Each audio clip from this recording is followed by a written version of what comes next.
Hi everybody, I'm Maggie Beasley and I'm the owner of Ravenswood Publishing and Goods, and today we are going to be going over the process of making a laser ready file using the iPad.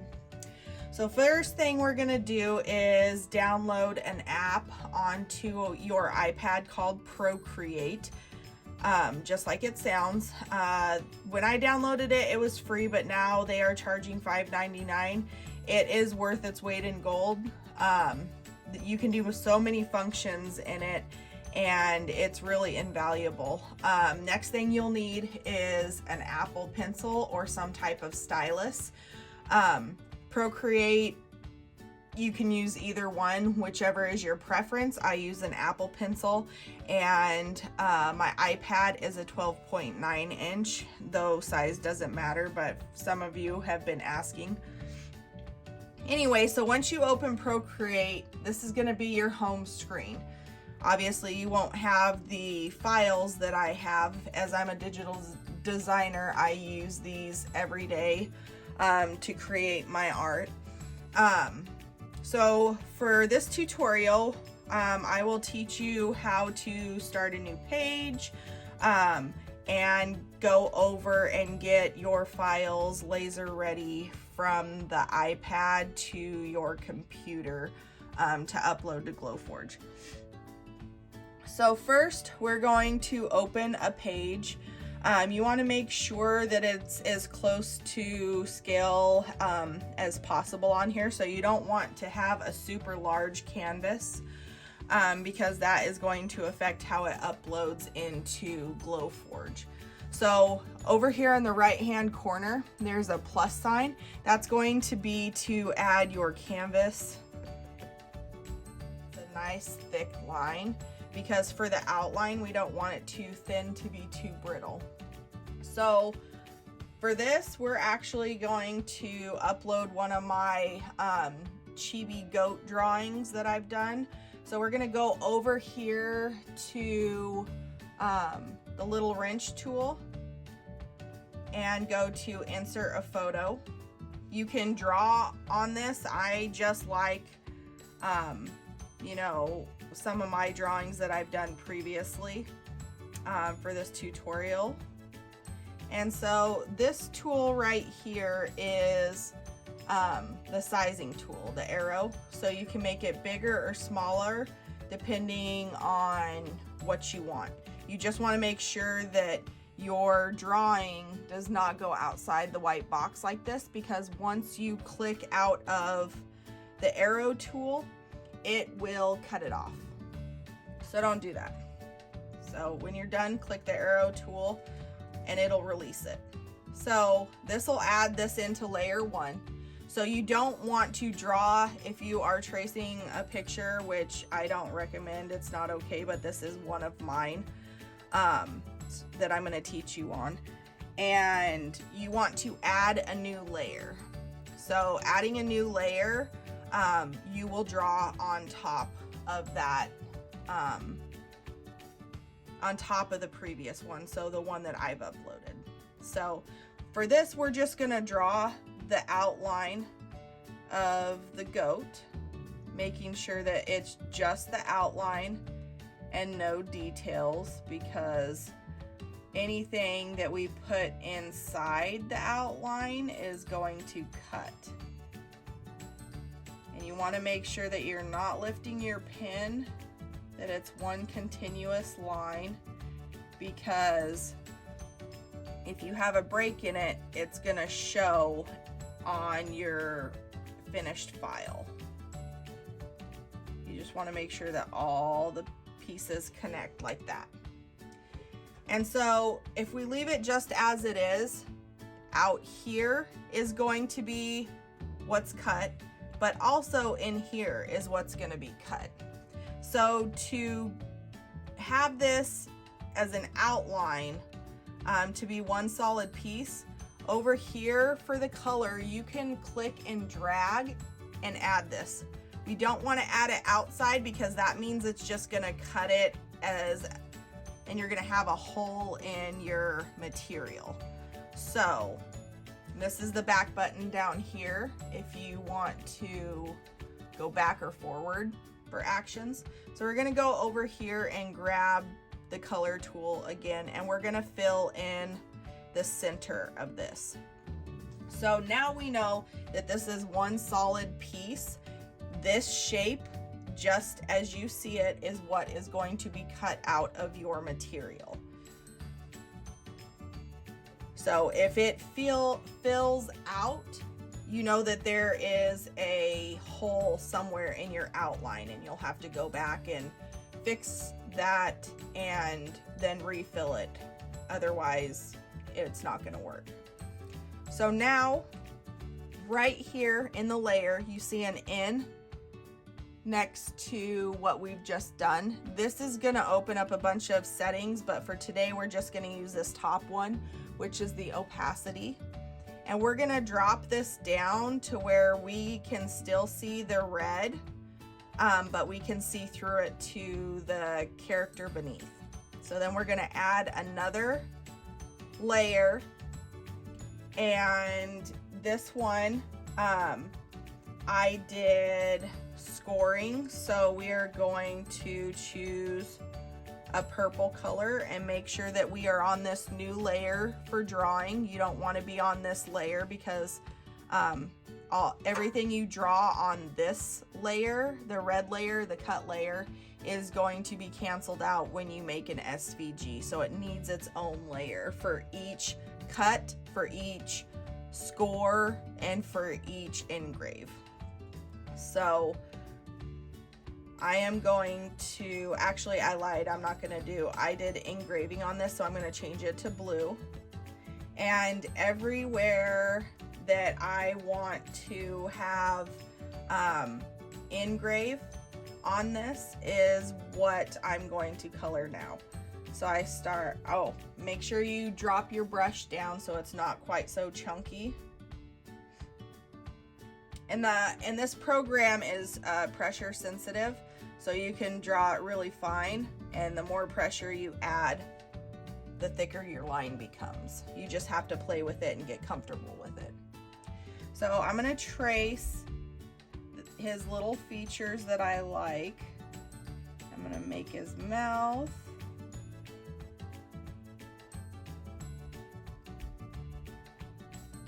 And so he has a little tongue in there. So I'm just going to drop my brush size down really small and zoom in and trace around that so that that is not outlined.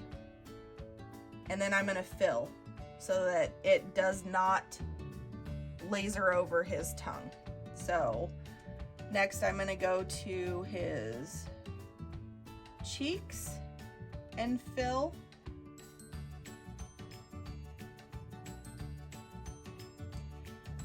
And then his eyes, I'm going to do the same thing. The white parts I want to make sure are left open so that those aren't engraved. I'm just going to come over here and make the circles and then fill them in. So since I traced outside of the outline, or inside of my outline, I am going to just draw lightly the little features that I want him to have. So I'm just going to outline his little face a bit. I'm going to give him his horns character.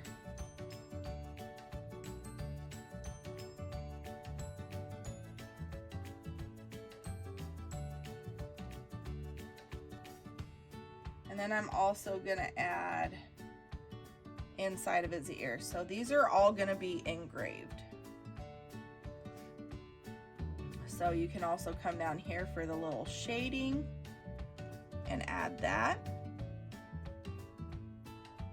And we're just going to add his little hooves.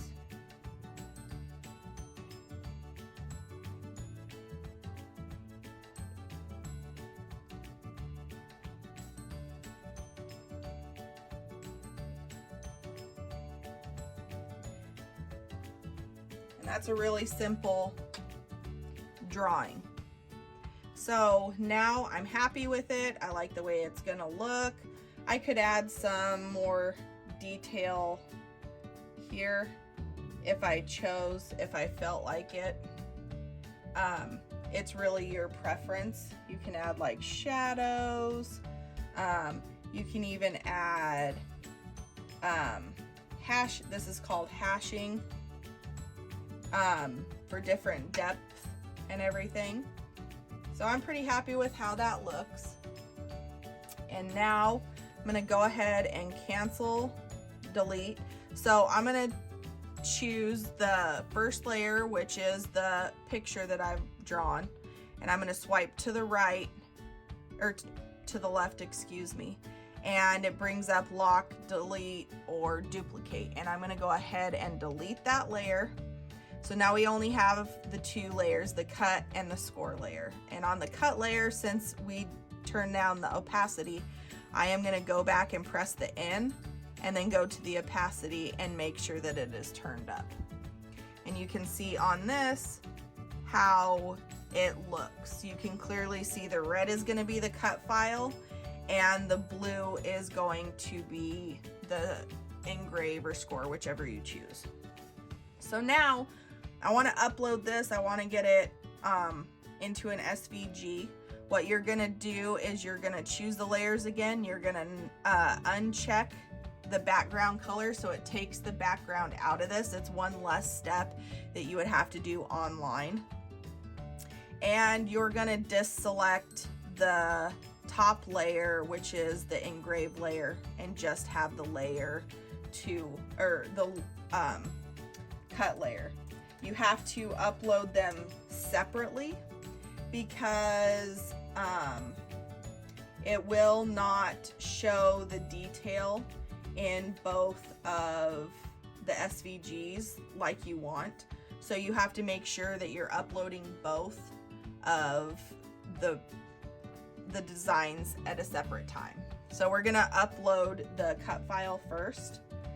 And over here in the wrench, you can share it. And I always share as a JPEG. And then I just airdrop to my computer. You can also email them to yourself or text message them to yourself, but to create an SVG, you have to be on your computer, a computer of some type. So now that we have that one's transferred, we are going to come back over here and we are going to deselect our cut layer and select our score layer. And we're going to do the wrench and share and a JPEG again. And we're going to airdrop it to my computer. And as soon as I get the notification on my computer that it has fully sent, then you can exit out of it. Otherwise, it'll keep canceling it. So we're gonna switch over here to my computer now, and I will put all of the links to everything in the comments for everybody. But we're gonna go to my favorite SVG converter, and ignore this main screen. It's how I have it saved, but it's gonna pop up and it's gonna ask you what type of generation. So right here we have an image generator, image converter. We're gonna choose that. And then we're gonna scroll down until we find our convert to SVG. We're gonna choose that.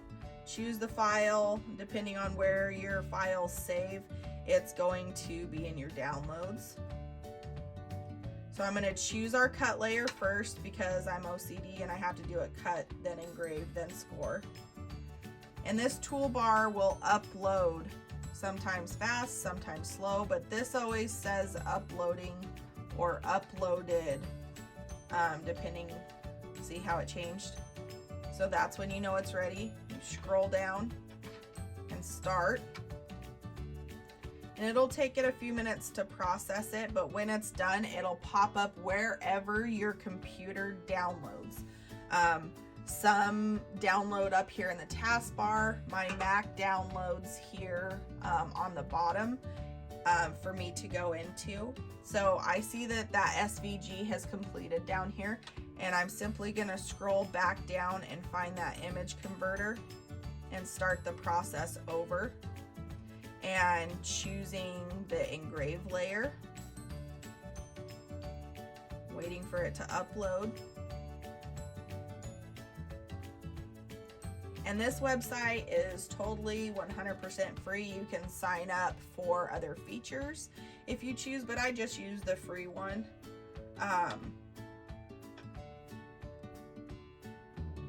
And then we just are gonna wait, see how that downloaded down here. So now we have both of them. And to open a file and make it Glowforge ready, I use Inkscape. So I'm gonna go to my downloads and I'm gonna choose my SVG of the cut file. And as you can see, whoop, too far. As you can see, this is the outline. So I click on it to make it easier for myself, and I immediately change the color to red so I know which layer I'm doing. In Inkscape, once you have that and done, leave it this size. Don't change the sizing right now, because when we upload that the other layers, it's going to be completely two size as this initial size, and then you won't have to mess with resizing all of them and figuring out how to get them to fit. So we come up here and we go to File. You're not going to choose Open. That's going to open a whole new brand new tab of Inkscape. So we're going to go down here to Import, and this is my last layer. So we're going to go ahead and hit Open, hit OK, and then since it's already highlighted, I'm going to go over and choose blue, so I know what I'm doing. So I'm going to go down, and all I'm going to do is position it where I would like it to be. Since they're the same size, this is how I drew it in Procreate. This is what I'm gonna do. In Inkscape, to make this laser ready, we only have right now the blue layer selected. We have to go up and make sure that it is unioned. Everything in it is unioned. So I hit Union, and then you can click out of it and you can double click for the red layer. It'll show you what layer you're connected to fully down here. And I'm gonna go ahead and union that one to make sure that it is good. Since I'm on a Mac, I do Command and Shift to also click on the score. And that selects both of them. And then what I'm going to do is go to the toolbar and do Object and Group, so that when I save this and open it in my Glowforge, I don't have to mess with it. I don't have to worry about if the engraved part has moved on me or moving them separately within Glowforge. This unit will be glued together when you open it in Glowforge. Now, if you want to be able to resize things, just don't group it. You can have both of them unioned separately, and you can still move them around. Once you union or group and try to open in Glowforge, sometimes they don't like to come apart very easy. So this one is done. All I'm gonna do is do File and Save As, and we're gonna do this, the YouTube goat. And I'm gonna save it to my desktop and hit save. I'm going to exit out of here and go to Glowforge, and my computer's really weird, so I have to re-sign in every time. So once I'm in here, I am going to create a new design and upload a file. I'm going to go to my desktop and upload the YouTube goat. And just wait for it. Now, for some reason, it always goes really big, no matter how much you size it. But it'll look better if you size it in Procreate about how you want it to make sure that there's no pixelization. So I'm zoomed in pretty far, and you can see over here on the side that we can enter the cut settings and the engrave settings within it, or we can change it to score. If you're gonna do score for a design like this, just make sure in Procreate that you're drawing with the thinnest pencil possible. So I put the brush I was using, I put it on 0 and draw. If I want to score with it, it comes out perfect. It looks like it's been engraved, and it cuts half of the time off of your laser time. So once you do this, you of course choose whatever material you're using and cut it. And since I've already cut one, I will show you what it looks like cut. This is the file, and this is what it would look like. If you have any questions, leave it in the comments and I will get back to you, or you can email me at ravenswoodpg@gmail.com and I will get back to you. You can also tag me in the free laser file group if you wish. If you have any questions or would like to see any other videos, please let me know, and I hope you have a good night. Thanks for joining.